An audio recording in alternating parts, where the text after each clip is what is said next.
ভর্তা এমন একটা জিনিস যেটা সারা বছর খেলেও আপনার অরুচি আসবে না, বরঞ্চ মুখের রুচি ফিরিয়ে আনতে এরকম ভর্তা তৈরি করে আপনারা যদি খেতে পারেন, মুখের রুচি ফিরে আসবে। যাদের কোনো কিছু খেতে ভালো লাগে না, তারা এরকম বিভিন্ন ধরনের ভর্তা তৈরি করে খেলে তাদের মুখের রুচি কিন্তু ফিরে আসে। আর এই বর্ষার সিজনে বিভিন্ন ধরনের ভর্তার তো কোনো জুড়িই নেই। আমি কিন্তু আজকে পটল দিয়ে ভর্তা তৈরি করেছিলাম। এই যে এখানে কিছুটা পটল নিয়েছি। পটলগুলো কিনে আনার পর ৩-৪ দিন হয়ে গেলে দেখবেন একটু পেকে যাওয়ার মতো হয়ে যাবে।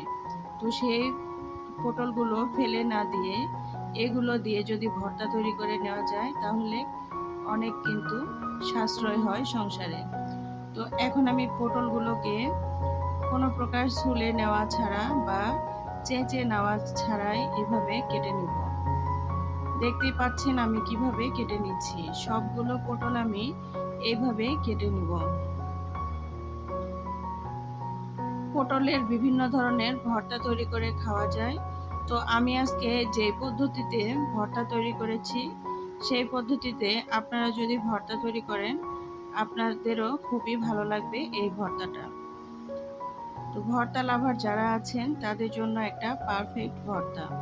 এখনকার সিজনে যেহেতু কাঁঠাল প্রচুর পাওয়া যাচ্ছে, আর এই কাঁঠালের বিচি যদি তার সঙ্গে দেওয়া যায়, তাহলে উফ কি যে মজা! দেখলেই মনে হয় মুখে পানি এসে যায়। এই যে দেখুন আমি কাঁঠালের বিচিগুলো ছুলে নিচ্ছি। তো কাঁঠালের বিচিগুলো বেশ কিছুদিন হয়েছে, যার জন্য অনেকগুলো নষ্ট বের হচ্ছে। তো সমস্যা নেই, আমি দেখে শুনে ভালোগুলো নিয়ে নিব। এই তো এইভাবে কেটে নিব। এটা আপনাদের দেখানোর জন্য আমি এগুলোকে কেটে নিলাম। সবগুলো অফ ক্যামেরাতে কেটে নিয়েছি। এখন পটলগুলোকে 2 বার আমি ভালো করে ক্লিন করে ধুয়ে নিয়েছি। তো এখন দেখুন আমি পানি থেকে সরাসরি তেলের মধ্যে পটলগুলোকে দিয়ে দিব। আমি এখানে ফ্রাই প্যানের মধ্যে পর্যাপ্ত পরিমাণ তেল দিয়েছিলাম। এখানে সয়াবিন তেলটা দেওয়ার চেষ্টা করবেন, এতে করে ভর্তার টেস্টটা খুবই ভালো আসবে। তো চাইলে আপনারা এখানে সরিষার তেল পরিবর্তে সয়াবিন তেলও দিতে পারেন। তবে সরিষার তেল দিলে যেহেতু ভর্তার টেস্টটা খুব ভালো লাগে, এর জন্য চেষ্টা করবেন সরিষার তেলটা দেওয়ার। এ পর্যায়ে আমি দিয়ে দিলাম প্রায় 1 চামচের মতো লবণ। তবে লবণটা আমার পরবর্তীতে আবারও দিতে হবে, যেহেতু এখানে কাঁঠালের বিচি আছে আর অনেকগুলো পটল ছিল, যার জন্য এখানে অল্প পরিমাণ দিয়ে নিলাম। এতে করে পটলগুলো আর কাঁঠালের বিচিগুলো দ্রুত যেন সেদ্ধ হয়। তো আমি এগুলো অফ ক্যামেরাতে জাল করে নিয়েছিলাম। চাইলে ঢাকনা দিয়ে ঢেকেও এভাবে জাল করে নিতে পারেন। তো এখন দেখুন আমি এখানে কাঁঠালের বিচি আর এই পটলগুলোকে ফ্রাই করে নিচ্ছি কোনো প্রকার পানি ছাড়া। কোনো প্রকার পানি ছাড়া এটাকে জাল করে নিতে হবে প্রায় 10 থেকে 15 মিনিট সময় ধরে। লো হিটে রেখে এভাবে ফ্রাই করে নেবেন। এতে করে ভর্তার টেস্টটা খুবই ভালো আসবে। সেদ্ধ করে নেওয়ার চাইতে এভাবে ফ্রাই করে নিয়ে ভর্তা তৈরি করতে এই ভর্তাটার টেস্টটা কিন্তু ভালো আসে। তো এই যে দেখুন আমার পটল আর কাঁঠালের বিচিগুলো কিন্তু প্রায় 40% ফ্রাই হয়ে এসেছে। এ পর্যায়ে আমি আগে থেকে কেটে রাখা পেঁয়াজ, রসুন, কাঁচামরিচ আর ধনিয়া পাতাগুলো দিয়ে দিলাম। আমি এখানে বিলাতি ধনিয়া পাতা ব্যবহার করেছি। আপনারা চাইলে ভর্তাটা নামানোর আগ মুহূর্তে দিতে পারেন। তবে আমার কাছে মনে হয় এইভাবে আমি এই ধনিয়া পাতাটা এখানে ফ্রাই করে নেওয়ার পর এটা যখন ব্লেন্ড করে নিব, এর মধ্যে একদম সম্পূর্ণটা মিক্সড হয়ে যাবে, আর সেটার টেস্ট কিন্তু সম্পূর্ণই আলাদা। তো এখন এই যে সবগুলো উপকরণ আমি এভাবে নেড়েচেড়ে সুন্দর করে ফ্রাই করে নিব অফ ক্যামেরাতে আরও 10 মিনিট সময় ধরে। রান্না আসলে একটা আর্ট। রান্নাকে বিভিন্নভাবে তৈরি করলে দেখবেন খাবারের টেস্টটা অনেক ভালো আসে। তো একটু সময় নিয়ে ধৈর্য ধরে যদি রান্নাটা করতে পারেন, তাহলে দেখবেন তরকারির টেস্টটা অনেক ভালো আসবে।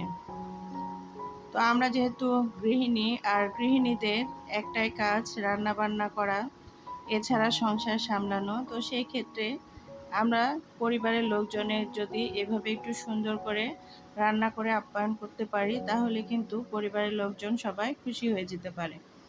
তো এখন আমি সবগুলো উঠিয়ে নিব আর এগুলোকে ঠান্ডা করে ব্লেন্ড করে নিব।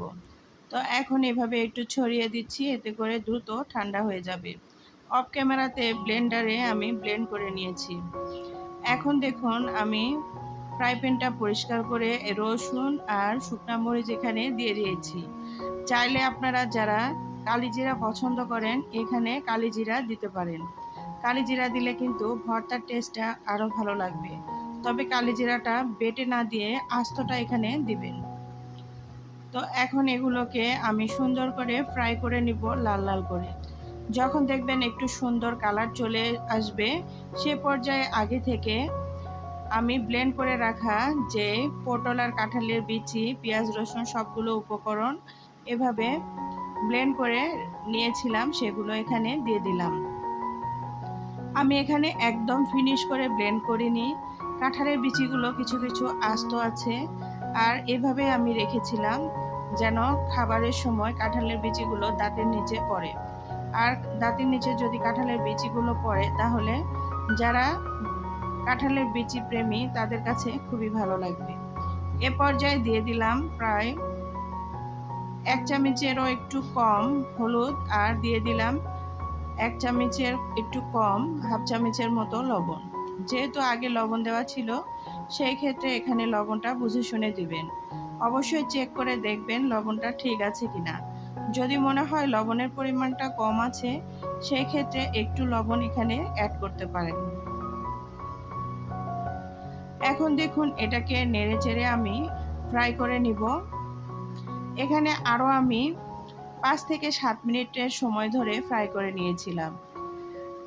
যখন দেখবেন ভর্তাটা আপনার প্যান থেকে এভাবে ছেড়ে আসছে, লেগে ধরছে না, সেই পর্যায়ে বুঝতে পারবেন যে ভর্তাটা আপনার একদম লাস্ট পর্যায়ে রেডি হয়ে এসেছে। তো আমি এটাকে আরও কিছু সময় নেড়ে একটু আঠালো টাইপের করে নিব। তো এখন এই পর্যায়ে চাইলে আপনারা নামিয়ে ফেলতে পারেন, বা যারা ধনিয়া পাতা এই পর্যায়ে ব্যবহার করতে চান তারা কিন্তু এই পর্যায়ে আপনারা ধনিয়া পাতা এখানে দিতে পারেন। এই পর্যায়ে ধনিয়া পাতা দিলে ভর্তাটা খেতে ভালো লাগবে। তো এখনই তো আরও কিছু সময় এভাবে নেড়েচেড়ে নিচ্ছি ভর্তাটাকে একটু আঠালো করার জন্য। এখানে একটা টিপস বলি, সেটা হচ্ছে এরকম ভর্তা তৈরি করে এয়ারটাইট বক্সে করে অনায়াসে নর্মাল ফ্রিজে 1 সপ্তাহের জন্য রেখে খেতে পারেন। তো ফাইনালি আমার ভর্তাটা একদম রেডি। এই যে দেখুন ভর্তার লুকটা, মাশাআল্লাহ অনেক লোভনীয় একটি ভর্তা। আশা করি আপনারাও তৈরি করে খাবেন। ভালো থাকবেন। আল্লাহ হাফেজ।